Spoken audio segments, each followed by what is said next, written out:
Sugar and cancer, two topics that are more closely linked than most people realize.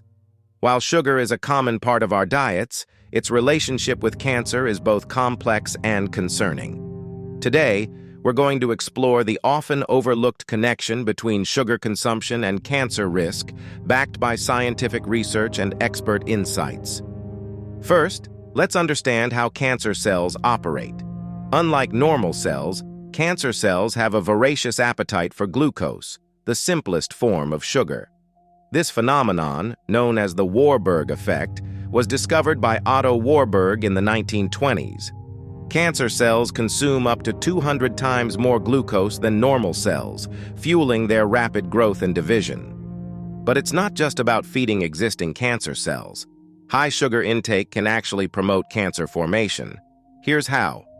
1. Insulin and IGF-1. Consuming sugar spikes insulin levels, which in turn increases insulin-like growth factor 1, IGF-1. Both insulin and IGF-1 are powerful growth factors that can stimulate cancer cell proliferation. 2. Inflammation. Excess sugar intake leads to chronic inflammation in the body. This inflammatory state creates an environment conducive to cancer development and progression. 3. Free radical production. When we consume too much sugar, it leads to increased production of free radicals. These unstable molecules can damage DNA, potentially leading to mutations that cause cancer. 4. Obesity.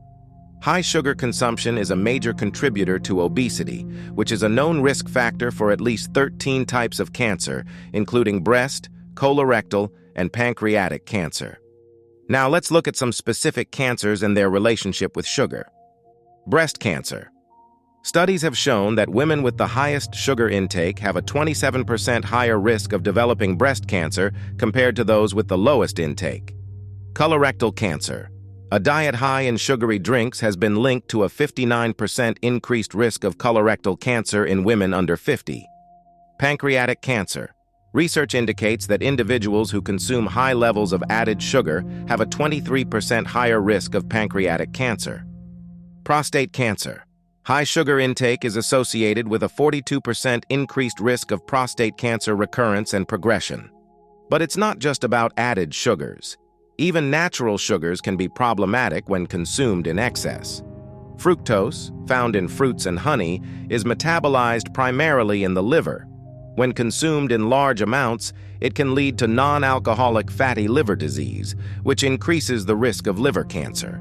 Moreover, sugar's impact on cancer doesn't stop at diagnosis. Cancer patients with high blood sugar levels often have worse outcomes, including increased mortality rates and faster disease progression. The sugar-cancer connection extends beyond direct biological effects. Many processed foods high in sugar are also low in essential nutrients, potentially compromising the immune system's ability to fight cancer. So, what's the takeaway? While sugar doesn't directly cause cancer, it creates an internal environment that supports cancer growth and progression. By understanding this connection, we can make informed choices about our diet and potentially reduce our cancer risk. Remember, every time you reach for that sugary snack or drink, you're not just satisfying a craving, you're potentially feeding cancer cells. It's a sobering thought, but one that empowers us to take control of our health through our dietary choices.